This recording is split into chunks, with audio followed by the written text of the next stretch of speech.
la jàmbaar Ndey Sali Jóob way naa la jàmbaare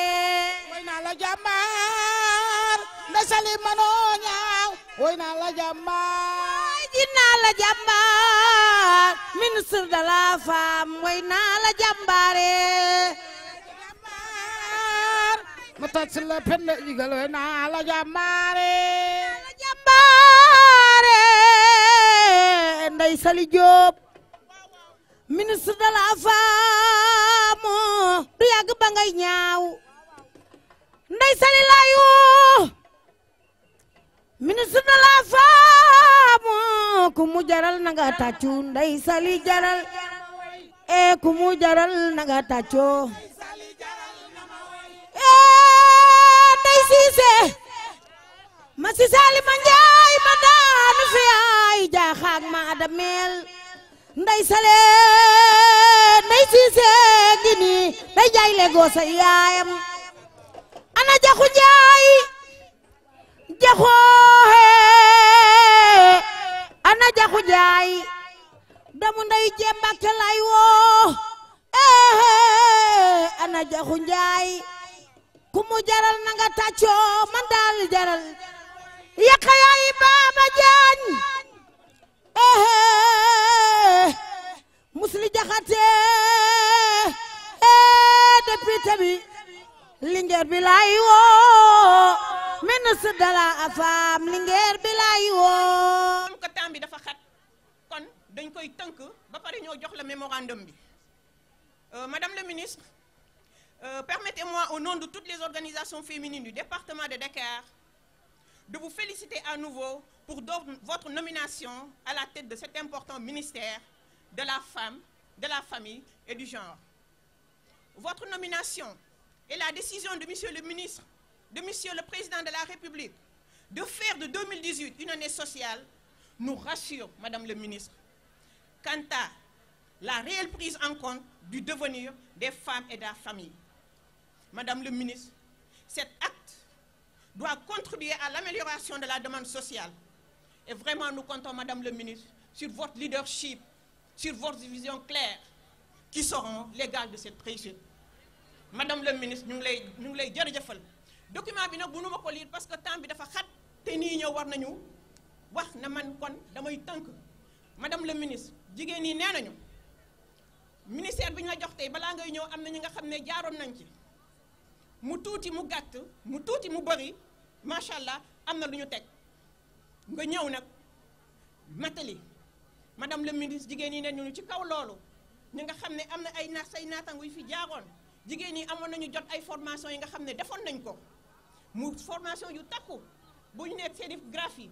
def nañ ko transformation de fruits et légumes, céréales locales, produits halieutiques, produits laitiers, blanchisserie, boulangerie, coiffure, micro-jardinage, aviculture, saponification, javelisation, teinture, couture, perlage, cordonnerie, photographie, gestion de caisse, nutrition et santé de la reproduction, pâtisserie, informatique, recrutement et formation des APDC, la mise en place des cases foyers dans les communes de Grand Yoff, Ouakam, Yara. Madame le ministre, jigéen nee nañu loolu jotoon nañ ko am ci département bi mais ca kaw loolu nga xam ne am nañ ko dafa am ay problèmes yi nga xam ne dañ ko jànkonteel su doonte tey madame le ministre ñun yàgg nañ la xam madame le ministre yàgg nañu taseeg yow ci jàkk yi yàgg nañu taseeg yow ci calebasse de l'émergence yàgg nañu taseeg yow ci handicapé yi yàgg nañu taseeg yow ci suxali njaboot kon madame le ministre boo ñu woowee boo ñu ne woon ñëw leen def leen lii rek ñu topp ko te xam ne dañu réussir mais madame le ministre naw nañ la ba ñu wooyee ne leen ñëw leen ñu waxtaan ñëw leen ñu concerté wu jigéen ñi wax leen ma lu leen la ngeen am wax leen ma fi ngeen toll wax leen ma fi ngeen bëgg ñu egg madame le ministre jigéen ñi ñu ngi lay remercier bu baax a baax mais nee nañu dañu am ay problèmes yi nga xam ne xaw nañu ko jànkonteel te ñu bëggoon vraiment ku ñu ci jàppale saafaral ñu ko kon ne mooy balaa may dem ci problème yi madame le ministre du ma wax te tudduma SEDAF parce que SEDAF dafa mel ni ci ñun benn centre d'incubation bu ñu indil jigéen bu fa dugg bu génnee rek daal di fonctionnel kon jigéen yi tamit jotoon nañu am PIDES ak PADES ñu nga xam ne au niveau de la commune de Cambérène on a financé sur des dizaines de milliards à des femmes kon nag ci kaw loolu ñu ngi remercier la directrice nationale du SEDAF ñu ngi remercier madame Diop PIDES PADES comme all si loolu mun nañu wax te duñu remercier madame Diamanka remercier ñëpp. bu ñu juree soo mi dafay baawaan doomi gaynde fàdd la baaxoo doomu gar mi dafay ñeme jam-jam Ndey Sali Diop Mbay Diop Sali sa baay waaw ma tar yi pindi jigal lay baayam mu rek Diop Maxtar la bokkal baay ma tar yi pindi jigal am na ci Diop Maxtar ma tar yi pindi jigal fooy jaar ba ñaaw ya jëlee mar yaay ndoy ba ni gone sanoy sa maam nii ngay mën a mel yàq jomb def fu ñaaw Ndey Sali Diop fooy jaar ba ñaaw Ndakaaru yaa ko moom fooy jaar ba ñaaw dundal ba mu yàgg lool say may di baawan fooy jaar ba ñaaw mu rëb Diop Maxtar Aminata Diop Maxtar a bokk ndey baay Maxtar ay seen baay waaye Mbay Diop Sali Maxtar yi ba aayam yaay de mar yaay ndoy ba ni gone sanoy sa maam waaye mu rëb Diop Maxtar moom nga bokkal ndey baay Penda Diop nga bokkal ndey baay fooy jaar ba ñaaw Adama Diop nga bokkal ndey baay fooy jaar ba ñaaw ñii ngay mën a mel yàq Diop ba def ñaaw Diop bay dem ba ko yëpp bay dem ba laati bay dem ba yaa bi bay dem ba dawla bele bu yee ko moom Sekk Njaay ak Atuman Njaay Abu Demba baayu maar waaw waaw waaw Ndey Sali neexu leenam Ndey Sali Diop neexu leenam Ndey Sali Diop neexu leenam Matar Diop mooy sa baay waaw waaw waaw sama lebo da nga doon nu baax ndaw rabin lebu yee ko moom Sekk Njaay Atuman Njaay Abu Demba baay Ndey Sa Diop neexu leenam Ndey Sali neexu leenam borom Dakar jël Diop la wallaay ni kenn bañ ne borom Dakar jël Diop wallaay ni kenn bañul aéroport bi yaa ko moom Ndakaaru yaa ko moom Limaamu Laay mooy sa maam waaw waaw waaw Ndey Sali da nga doon baax yeey ndaw rabin lebu yee ko moom Sekk Njaay Atuman Njaay Abu Demba baay ma Ndey Sali Diop neexu leenam Ndey Sali Diop neexu leenam ne juddu suur dafa juddu ci lalu yaayam alal jama seek moom waaw waaw waaw Matar sa baay da nga doon baax jërëjëf jërëjëf jërëjëf Gorgui Ndiaye jërëjëf Gorgui Ndiaye jërëjëf Gorgui Ndiaye waa Soda benn minute ñaalo gay naa ko daan jël arab mi déglu leen ma Ndey Sali Diop yow mi yaa nekk président Samba Mariam moo la baroon ca Dojeri président pré-indépendance lu mu nu waxoon def na ca jomam e aratel mbasa Macky lu mu nu masa wax def na ci jomam Sénégal émergent aéroport la nu wax te def na ci jomam caabi jaage mu nu masa wax def na ne Sénégal émergent aéroport la nu wax way lu mu nu masa wax def na ci jomam Sénégal aéroport la nu wax te def na ci jomam caabi jaage def na ci jomam Sénégal émergent def na ci président pré-indépendance ey waay avec salayo Samba may de boolo baro waay Ndey Sali Diop gi Matar Penda jigéen bi ci batuwaari Ndakaaru boo dem yóbbaale nu soo amee may nu soo xamee wax na bu nuy wax yow nga nuy déglu waaye Ndey Binta nga sama Ndey Sali Diop Macky Sall xam na yaay kan mbokk yaay Ndey Seena bu Nduur di ni toppe doomi garmi yaa ngi ci ab jalaay daaru mbaar ak maa joor daaru mbaar Macky lu mu ñu musa wax def na ci jomam Sénégal émergent jërëjëf merci merci merci merci léegi nag. jërëjëf. léegi nag ñu déglu madame le ministre. merci merci merci. Bassa Bassa. Bassa Bassa. merci merci merci merci.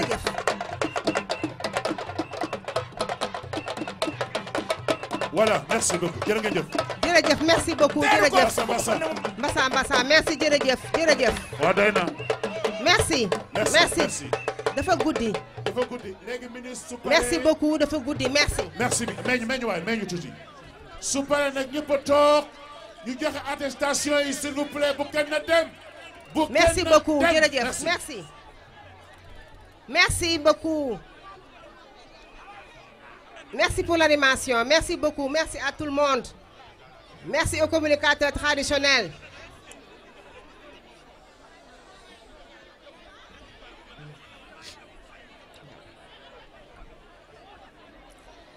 Mesdames, Messieurs les ministres d'État, Monsieur le préfet du département de Dakar, honorables députés, Mesdames et Messieurs les membres du Haut Conseil des collectivités territoriales, Mesdames et Messieurs les membres du Conseil économique, social et environnemental, Monsieur le maire de la commune de Dakar Plateau, Monsieur le maire des communes d'arrondissement du département de Dakar, Madame la directrice régionale de ONU Femmes, Mesdames, Messieurs les partenaires techniques et financiers, Madame la présidente du comité consultatif des organisations féminines du département de Dakar, mes chers leaders et membres des organisations féminines du département de Dakar, Mesdames et Messieurs, mes propos liminaires du jour seront des mots de remerciement très sincères à l'endroit de mes chères sœurs de Dakar pour avoir répondu à mon invitation de façon si massive. Au-delà de ma modeste personne, j'interprète cette belle mobilisation comme une nouvelle illustration de votre adhésion à la politique nationale d'autonomisation de la femme définie par le chef de l'État, son Excellence Macky Sall. En plus, il me plaît de souligner et de saluer la qualité des conclusions de vos concertations à la base autour de 3 thèmes inscrits au dialogue. L'entrepreneuriat féminin, l'autonomisation de la femme, le rôle du partenariat entre le ministère et le mouvement associatif féminin. C'est donc pour moi le lieu de rendre un vibrant hommage à la présidente du comité consultatif de la femme du département de Dakar et au rapporteur pour la clarté, la concision et l'exhaustivité des contributions bien inscrites dans la perspective de l'amélioration de la condition féminine. Au moment de prendre acte de ces résultats, vous permettrez, chères sœurs de Dakar, de remercier Monsieur le maire de la commune de Dakar Plateau, intervenant au nom de tous ses pairs pour le message de bienvenue et le précieux soutien qu'ils ont bien voulu apporter dans la préparation et l'organisation de la rencontre. Dans cette expression de gratitude, je crois devoir distinguer la prestigieuse présence de mes collègues membres du gouvernement. Madame Ndeye Marème Badiane, ministre d'État auprès du président de la République. Monsieur Mbaye Ndiaye, mon frère, ministre d'État auprès du président de la République. Mon frère ami, monsieur Abdoulaye Diouf Sarr, ministre de la Santé. Madame Aminata Mbengue Ndiaye, ministre de l'Élevage. J'apprécie également la présence du professeur Ndioro Ndiaye, ministre conseiller auprès du président de la République. Madame Ndeye Binta Gassama, ministre conseiller. Le docteur Anta Sarr Diako, délégué général à la protection sociale et la solidarité nationale. Et le docteur Pape Malick Diop, directeur général de l'ASEPEX. Mes frères et sœurs, merci pour votre disponibilité et la présence aux côtés des femmes. Vous donnez une très belle image de la solidarité gouvernementale et une nouvelle illustration de la cohérence de notre politique de développement. Je confonds dans cette expression les honorables députés, les membres du Haut Conseil des collectivités territoriales et les membres du Conseil économique, social et environnemental qui ont bien voulu répondre à mon invitation. En tant qu'émanation des institutions de la République, vos prestigieuses présences à cette rencontre honorent les Dakaroises qui vont, à compter de ce jour, engager un nouveau processus d'insertion socio-économique dans le cadre de la mise en œuvre de la composante féminine de l'année sociale. En effet, dans le département de Dakar, 152 unités économiques pour l'entrepreneuriat féminin vont être financées pour un montant de 250 millions, dont 75 millions en équipement de production au profit de 5 561 femmes et jeunes filles de 19 communes que compte la capitale. Mesdames, Messieurs, à ce stade de notre parcours, je suis heureuse de vous informer que le cumul des interventions dans les 4 départements s'élève à 565 millions, devant générer 338 unités économiques au profit de 12 000 femmes et jeunes filles. Outre le budget de l'État, à travers le CENAF, le Fonds national de crédit femmes et le Fonds national pour l'entrepreneuriat des femmes, la phase pilote du programme d'autonomisation de la femme a bénéficié du soutien de la coopération italienne dans son appui à la politique de protection sociale et de ONU Femmes, partenaire stratégique en matière d'autonomisation de la femme. Merci Madame la directrice régionale pour votre présence et votre engagement renouvelé aux côtés de la femme sénégalaise. Mes chères sœurs, en entreprenant cette démarche de recherche-action, l'objectif était, en partant des orientations présidentielles du Conseil des ministres du 13 septembre 2017, de relancer l'entrepreneuriat féminin sans alourdir inutilement l'endettement des femmes. C'est d'ailleurs ce souci qui explique les apports en équipement qui sont des actifs sous forme de subventions. L'approche communalisée, visant aussi à asseoir des liens de solidarité et d'émulation entre des productrices d'un même territoire, et en même temps à établir un lien entre celles-ci et les communes dans l'esprit des missions locales pour l'emploi et l'entrepreneuriat dont la mise en place a été annoncée par le chef de l'État. Enfin, l'extension de la calebasse de l'émergence s'inscrit dans le dessein de soutenir et de consolider les mécanismes endogènes d'entraide et de solidarité dans les espaces de vie, de production et de commerce des femmes, quartiers, marchés et divers regroupements de type associatif ou coopératif. Cette innovation assise sur les apports des membres avec l'appui financier du département devra faciliter l'accès aux ressources financières des vendeuses au détail et en même temps les soustraire de certaines pratiques usurières qui les maintiennent au quotidien dans la précarité et hypothèquent leur potentiel malgré de très lourds sacrifices consentis. Mesdames, Messieurs, 2018 a été décrétée année sociale au Sénégal par le chef de l'État. Elle a été aussi dédiée à la femme rurale par la communauté internationale. C'est donc un excellent moment d'impulsion pour aller à la rencontre des femmes des autres régions du pays, articulant un dialogue autour des enjeux de l'autonomisation socio-économique et monter en puissance dans la mise en place des unités économiques pour l'entrepreneuriat féminin. Avant cela, nous sacrifierons à la célébration de la Journée internationale de la femme, le 8 mars dans un format national marqué par la remise du Grand Prix du chef de l'État pour la femme, la décoration des pionnières et le partage des modalités d'élaboration d'une nouvelle stratégie nationale pour l'autonomisation en 2035 en cohérence avec le PSE. Le plan d'action annuel du secteur sera cependant marqué par le Conseil interministériel et le Forum national sur l'entrepreneuriat féminin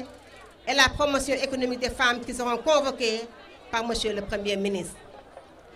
Comme vous pouvez le constater, mes chères sœurs de Dakar, après l'application effective de la loi sur la parité et l'adoption d'une législation sur la nationalité, plus favorable à la famille, la femme sénégalaise dispose en cette année d'une opportunité de plus pour réaliser de nouvelles avancées importantes dans l'amélioration de sa condition. Je terminerai en vous demandant d'être mon interprète auprès des membres de vos organisations pour leur rappeler que l'accès au dispositif du département est grandement ouvert. Il suffit juste pour cela de déposer sa requête ou son projet au niveau du service départemental du développement communautaire qui s'agira de l'exploitation, de la transmission et du suivi auprès de la structure sollicitée. Ce rappel non moins important permet de mettre toutes les catégories de femmes au même niveau d'information et du coup nous garantir un traitement équitable et égalitaire de leurs dossiers. C'est sur cet appel que je vous souhaite à toutes et à tous une bonne année 2018 et vous donne rendez-vous le 8 mars pour célébrer ensemble la Journée internationale de la femme. Je vous remercie.